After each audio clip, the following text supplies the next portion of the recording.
outlet again. Cool. It's on. Off you go. Cool. Yep. So this is Stefan Pape for HotCorn this time. Cool. I'm going to begin by asking, why Whitney and why now? What was the genesis of this project? Well, I don't know if there's any particular reason why now. I'm not sure if the film, when we started it, felt like it had any real contemporary relevance. Although I think by the end of it, when we found out these allegations of childhood sexual abuse, actually that felt like that is so much of this moment where anything to do with sexual harassment and sexual abuse is coming out into the open in a way like it never has before. So maybe somehow unintentionally we've got on the zeitgeist. But really, when I started it, it was a mystery story. Why did Whitney end up the way she ended up? Why did this beautiful young girl who you see behind you here with the voice of an angel, why did she end up, drug-addled, lost, kind of despised by the mainstream media? What was that journey? I mean, you spend all of this time kind of effectively trying to get to know and understand your subject. And I mean, as an audience member, by the close of play, I feel like I know Whitney, and I was moved by her death when it's depicted in the movie. I mean, you've spent such a long time with obviously trying so hard to get close to her. You must feel like you've got a real kind of affinity with her, and I guess that must be the case for many of your documentary subjects, like Bob Marley even. I mean, you must have a very special relationship now with these people. Well, when you've spent, it's probably a bit unhealthy relationship. You've spent a year or two sort of thinking about somebody's life, listening to people talking about them, trying to evoke them without having, I didn't know Whitney, I didn't know Bob Marley, but you're trying to evoke them for your audience and for yourself. Bring them alive again through all the different tricks and means that you have at your disposal. So yeah, you do develop. I mean, it's a bit like, I suppose, it's that weird thing for editors when they, you've spent a year as an editor cutting Julia Roberts in a movie, and then you meet her at a party and you think you know her. And she's like, "Who the hell are you? You're just the editor." And I think it's much the same as a documentarian. I mean, I would feel so embarrassed if I had to meet Whitney now. Because I feel like the sort of worst Uber fan who is kind of like prying into everything in her life.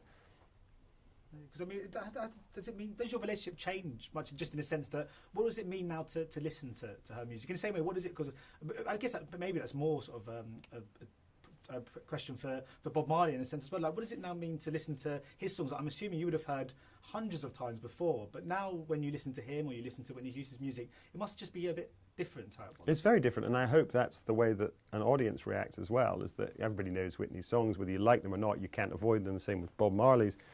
But after watching the film, I hope people then go back to the songs and understand them in a different way. But speaking specifically about Whitney, I wasn't a huge fan of her music before. I liked some of the early stuff, but I was a bit dismissive of a lot of it. It's not my kind of music. It's sort of, big and bombastic and super emotional. But when I started to listen to it more objectively, when I was thinking about whether to do the film or not, and I just would listen to an album and think, oh, there is something amazing there. There's something really unique about the power of that voice. It is the kind of like, it's the adrenaline shot into your heart. It really affects you when you open yourself up to it. And so I could see why she appealed to such a wide audience. But it gradually, only through the course of making the film, did I learn to really admire her as an artist, actually. And that's a nice journey, because often you start something, and you don't get to know your heroes, is what they say. And usually you start and you think they're wonderful, and then you go on this disillusioning voyage. With her, it was almost the opposite. I grew to love her more and more as the film went on.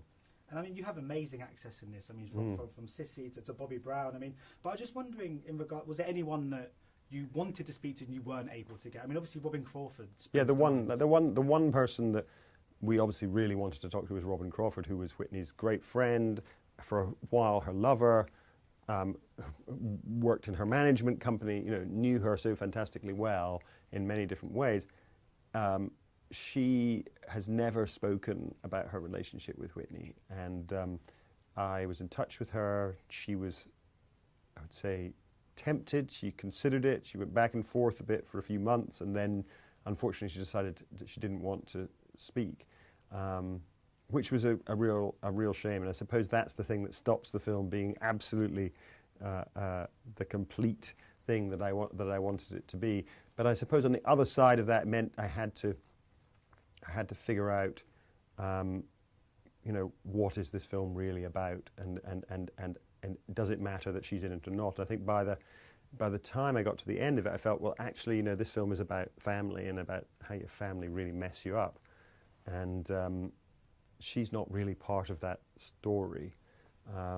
So it would have been great to have had her, but I don't think it fundamentally changes what the movie is. And just finally, I mean, I'm sure you've spoken of this before, but well, obviously there was the Nick Broomfield documentary as well, and I think both films serve a completely separate purpose, and they both have a real right to exist. You know, I think they're very different movies. But was it quite frustrating when you did learn of that news, to knowing that there was going to be another Whitney documentary made at around the same time as yours? Well, I knew that there was another film being made at the point where I started making the film, and my feeling was, I think Nick started around the same time as I did, but I went off. I did 6 months of work on it or something, or a few months of work on it, and then went off, did something else, which I was already planning to do, and then came back to it. And I'm probably a much slower editor than Nick Broomfield, but it always felt to me that with access to the music and access to the family and to the people who really, you know, were closest to Whitney, that you can make a film that is very different than anything you can make without those things.